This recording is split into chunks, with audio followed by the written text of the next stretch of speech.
कोशिश करूंगा हिंदी में बोलने के लिए कि बंगाली होने के नाते हिंदी में बोलने के लिए एक साहस भी करना चाहिए कभी कभी।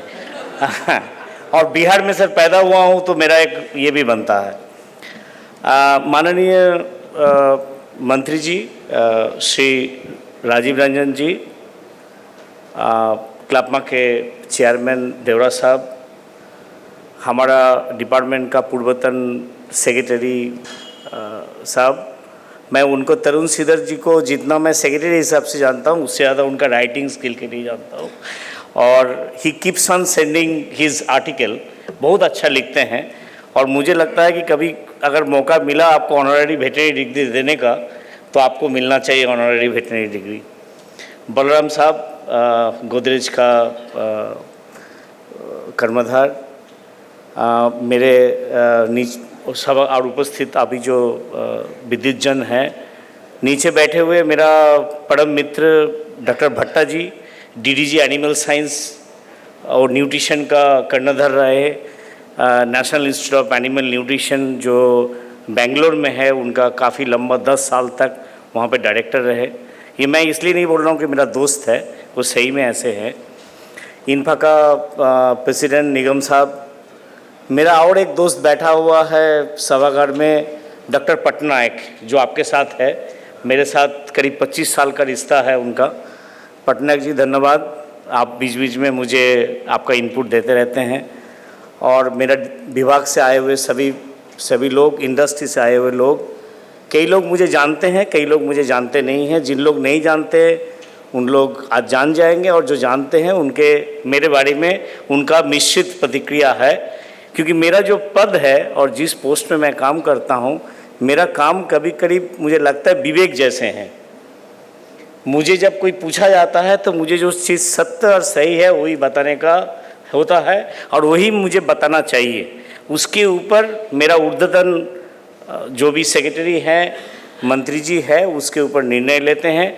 तो मेरा काम थोड़ा कठिन भी है और थोड़ा कटु भी है, क्योंकि सत्य हमेशा सही नहीं होता। चहल साहब, बहुत बहुत धन्यवाद। जिस जगह से आप आते हैं, हिसार से, वहाँ का एक बहुत बड़ा सत्य बोलना, उनको अगर कुछ भी पूछा जाए ब्लैक एंड वाइट में बोलते हैं, हाँ और ना। तो बहुत बहुत आपको धन्यवाद। जो चीज़ आपने बताया मैं उससे सहमत हूँ। माननीय मंत्री जी, क्लापमा का जन्म मेरे ख्याल से मेरे जन्म के आसपास हुआ था।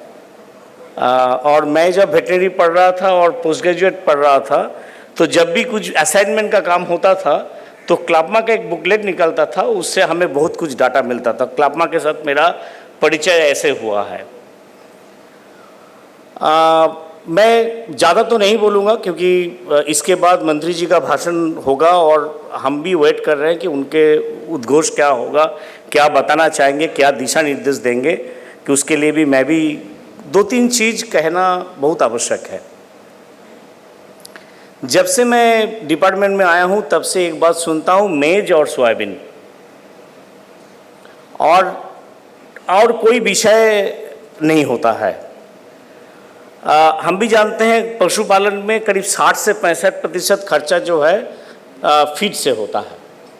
और अगर फीड सही हो गया, एनिमल का ब्रीड सही है, नस्ल सही है, उसका रखरखाव सही है, उसका प्रोडक्शन अच्छा होगा। उसके पहले मैं एक चीज़ बलराम जी से थोड़ा मेरा मतभेद होगा। आपने कहा, और आपने बहुत तालियां भी लोगों ने बजाया, कि आप कहते हैं कि हमारा जो प्रोडक्शन है ये मास ड्रिवन है। एकदम गलत है, 100% गलत है। 1950 में दूध का प्रोडक्शन था 17 मिलियन टन्स, और उस समय में अगर गोधन का संख्या आप देखें उससे कम हो गया है। और मिल्क प्रोडक्शन बढ़ा है 1005% 2019 में। अभी का डाटा मेरे पास नहीं है क्योंकि मैं पहले रिसर्च करता तो मेरे पास डाटा एकदम दुरुस्त रहता था। तो एक जगह में पशुधन का बढ़ोतरी करीब 5 to 10% और दूध का production 1005%, same for poultry, cannot be driven by masses. When you say that as an industrialist, you actually demean the contribution of the academician, industry people, and I totally disagree with you. Number one. Number two, हम जब बोलते हैं कि देश का productivity कम है, वहाँ पे भी मंत्री जी आपका थोड़ा सा दृष्टि आकर्षण करूँगा मैं। ये बात हमने डिपार्टमेंट भी रखे हैं, हमारे जो स्टैटिस्टिक्स डिपार्टमेंट इसके ऊपर काम कर रहे हैं। हम क्या बोलते हैं, हमारा देश का प्रोडक्टिविटी, दूध का प्रोडक्टिविटी बहुत कम है। विश्व में, यूरोपियन कंट्री में, अमेरिका में जब दूध का प्रोडक्शन नापा जाता है, प्रोडक्टिविटी नापा जाता है, मैं अमेरिका की ही बात करता हूँ, उसमें जितना पशुधन है, गोधन है, उसमें मिल्क प्रोडक्शन करने वाला भी है और बीफ प्रोडक्शन करने वाला भी है। जो दूध क्या करते हैं, दूध milk produce by dairy cattle divided by number of dairy cattle. हम यहाँ पे क्या करते हैं, दूध produce by all cattle divided by all cattle. और हमारा देश में दूध का जो प्रोडक्टिविटी है, हम अगर असम में जाएंगे, वहाँ पे एक लक्ष्मी करके गाय है, वहाँ का लोग बड़ा आदर से उनको चाय वाले गाय बोलते हैं। सर बिहार में भी है, बंगाल में भी ऐसे गाय का है। वो दूध जनरली 500 से 500 ml से 1 लीटर दूध देता है। हमारे पास जो 10-12 ब्रीड है, नस्लें हैं, जिसको हम साहिवाल, गिर, कंकरेज बोलते हैं, उनका प्रोडक्टिविटी करीब 12 से 15 लीटर है। तो हम क्या करते हैं, स्टैटिस्टिक्स का चक्कर में, जो हमारा एक अगर कक्षा में मैथमेटिक्स में 100 में 100 मिलने वाला 10 बच्चे हैं और कुछ बच्चे खराब करते हैं, एवरेज के चक्कर में सबको गिरा देते हैं। तो हमारा देश का प्रोडक्टिविटी इतना खराब नहीं है जितना बताया जाता है। हमारा देश में मिल्क प्रोडक्शन का प्रोडक्टिविटी, मिल्च ब्रीड का जो 10 ब्रीड है उसका बहुत अच्छा है, सस्टेनेबल है, और उसका अगर लाइफ टाइम प्रोडक्टिविटी देखें, जिसके बाद हम कम करते हैं, वो पूरा जीवन काल में कितना दूध देता है, वो क्रॉस ब्रीड से ज़्यादा दूध देता है। उसका कारण, एक क्रॉस ब्रीड पशुधन अगर ठीक से नहीं रखा गया तो करीब 3-4 लैक्टेशन के बाद उसका दूध प्रोडक्शन कम हो जाता है और वो स्ट्रे कैटेगरी में परिवर्तित हो जाता है। लेकिन एक देसी गाय जो साहिवाल, गिर और इस नस्ल का गाय है, वो करीब 7 से 8 लैक्टेशन तक दूध देता है। तो लाइफ टाइम मिल्क प्रोडक्शन उसका बहुत ज़्यादा है। तीसरा बात, मेज में आता हूँ। चहल साहब धन्यवाद। मेज में मैं डाटा आपके पास, अगर सही डाटा आपके पास भी होगा, 1996-2000 के जो डाटा था, उस समय जितना मेज कवरेज एरिया था, आज के दिन में उसका करीब डबल से भी अधिक हो गया है। हम क्यों नहीं, ये जो सेक्टर है आपका, जो एसोसिएशन है, आप लोग जो इंडस्ट्री के लोग हैं, जब जो चिप बनाते हैं, पोटैटो चिप बनाते हैं, वो जब कॉन्ट्रैक्ट फार्मिंग करके जो विशेष रूप में पोटैटो का ज़रूरत है उसी को उगा के फार्मर से उसको लेके हम कर सकते हैं। हमारे पास एग्जाम्पल है KFC चिकन का, वो वही चिकन लेके आता है जो उनका प्रोडक्ट बनने में अच्छा है। तो हम क्यों नहीं कॉन्ट्रैक्ट फार्मिंग करके, क्यों नहीं हम फार्मर के साथ ला के, एग्रीकल्चर सेक्टर के साथ काम करके APO बना के मेज का प्रोडक्शन इतना कर दे कि मेज बाहर से लाने के बजाय हम हमारा देश से मेज बाहर में भेजें। ये क्यों नहीं संभव है? ये तब तक संभव नहीं होगा जब इसके तरफ हम सोचेंगे नहीं। हम अगर यही काम करेंगे मिनिस्ट्री में आके कि सर हमें इंपोर्ट अलाउ कर दीजिए, एक्सपोर्ट बंद कर दीजिए, एक्सपोर्ट बंद चला दीजिए, तो इससे बहुत लंबा समय तक हम चला नहीं पाएंगे। चौथा, एकेडमिशियन का आपसे, देवरा साहब आपसे और क्लापमा से मेरा एक और निवेदन है। आपने लाइफ टाइम अचीवमेंट दिया हमारा साथी OP जी को, बहुत बहुत गर्व हो रहा है। हमारा 2 बड़े वरिष्ठ वैज्ञानिक को भी दिया। हम क्यों नहीं 3-4 यंग साइंटिस्ट अवार्ड डिक्लेयर कर सकते हैं हर साल, जो बिल्कुल बार्डिंग है, जो 4-5 साल का नौकरी कर रहे हैं। अब हमें अगर अवार्ड दे देंगे तो हम तो जाने वाले में हैं, कुछ उभरे हुए लोगों को देंगे तो उसमें वो और आगे काम करेगा।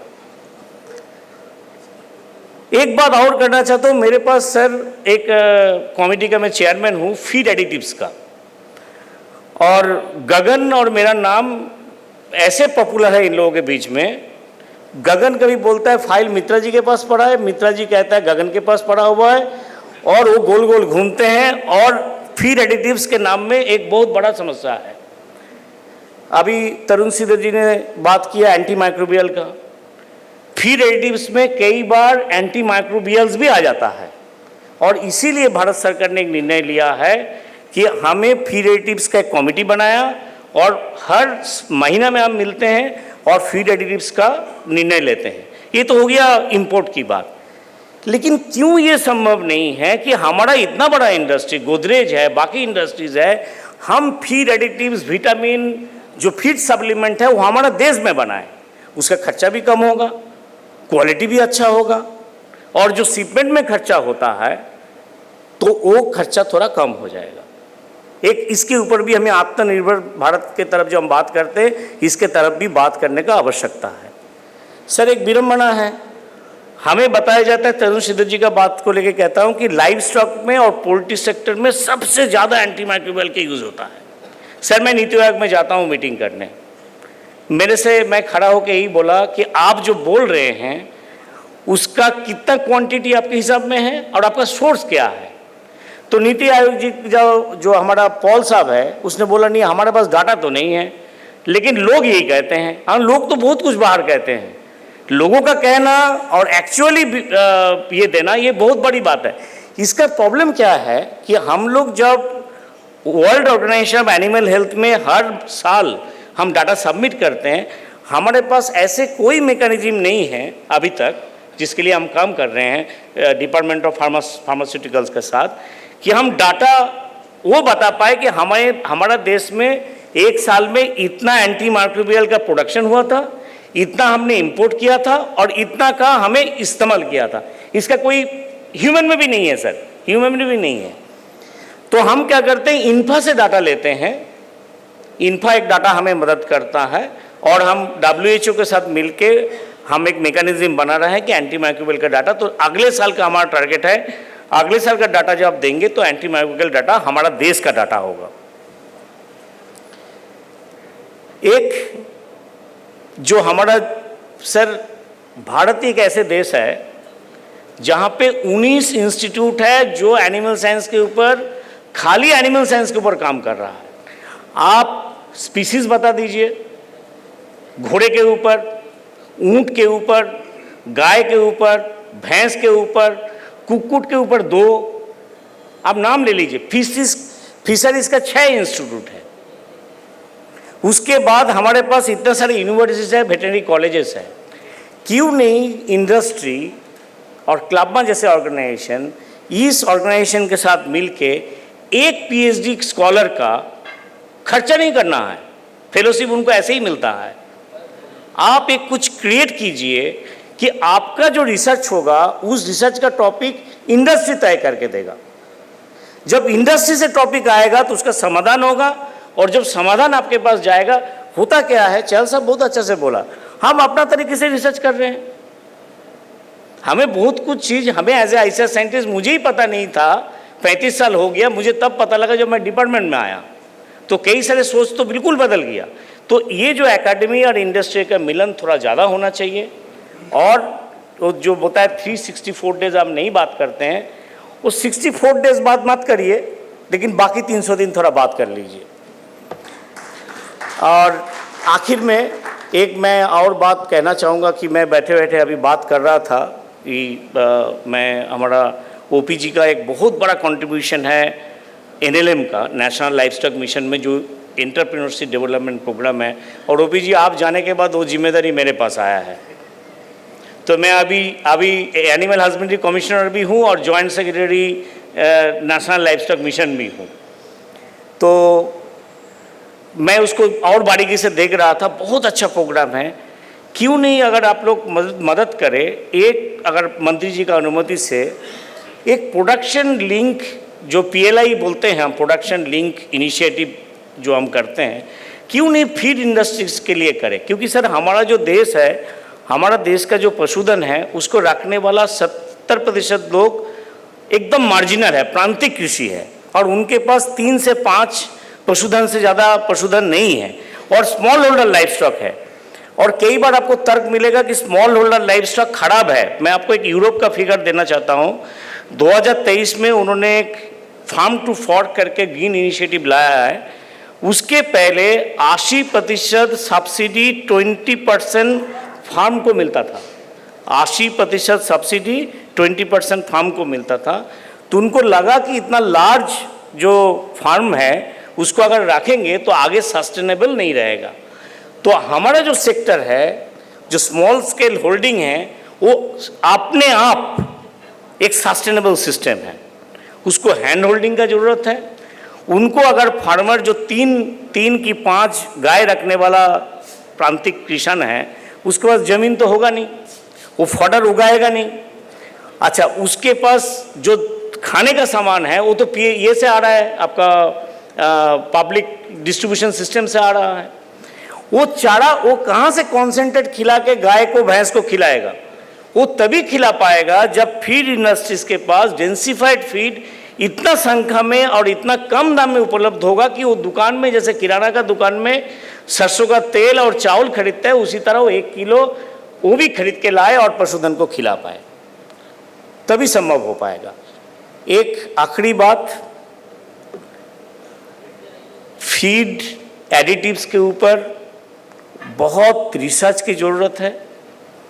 आप लोग आगे आइए, रिसर्च करिए और एक संकल्प लीजिए कि आज से 10 साल बाद, कि आज से 5 साल बाद, बलराम जी का मुझे बहुत अच्छा लगा, इनका प्रेजेंटेशन एकदम ग्राफ ड्रिवन है। मैं भी कोशिश करता हूँ ऐसे प्रेजेंटेशन का, मैं जानबूझ के नहीं लाया। एक आप लोग जो 2 दिन करेंगे, फीड एडिटिव्स का, विटामिन्स का, मिनरल्स का क्या आवश्यकता है कंट्री में। जब हम बात करते हैं कि हमारा डेयरी सेक्टर 6% गति में बढ़ रहा है, मिल प्रोडक्शन बढ़ेगा, एग प्रोडक्शन बढ़ेगा, हम लोग एग में 2 हो गया अभी, मीट प्रोडक्शन बढ़ रहा है, हर चीज़ जब बढ़ रहा है तो फीड का रिक्वायरमेंट भी बढ़ेगा, फीड एडिटिव्स का भी रिक्वायरमेंट बढ़ेगा, विटामिन्स का भी रिक्वायरमेंट बढ़ेगा, मिनरल्स का भी रिक्वायरमेंट बढ़ेगा। कितना रिक्वायरमेंट होना चाहिए और इंडस्ट्री कैसे सेल्फ प्रोडक्शन में रिसर्च एंड डेवलपमेंट द्वारा कैसे आगे सकते हैं, इसके ऊपर एक विचार करेंगे और हमें एक स्टेटस पेपर देंगे तो एक पॉलिसी डिसीजन लेने में बहुत आसानी होगी। फीड एडिटिव्स के बाद इसलिए मैं बार बार कर रहा हूँ कि सर, मंत्री जी का दृष्टि आकर्षण करूँगा अगेन, कि हमारा देश में जितना गोधन है उसका करीब 10% गोधन इसलिए ब्रीडिंग नहीं कर पाता है कि वो इनहेरेंटली जेनेटिकली कोई ना कोई बीमारी से ग्रस्त है, इसलिए वो हीट में नहीं आता है। बाकी 20% मतलब कुल 30%, मतलब हर 10 में से 3 गोधन जिंदगी में कभी वो माँ ही नहीं बनता है। इसलिए नहीं बनता है कि इनफर्टिलिटी इज बिगेस्ट प्रॉब्लम, और उसको सॉल्व करने के लिए अच्छा खाना, feed additives, vitamins, mineral, micronutrient, सुषम आहार का जरूरत है। इतना ही बोल के मैं अपना वाणी को विराम दे दूंगा। जय हिंद, जय भारत।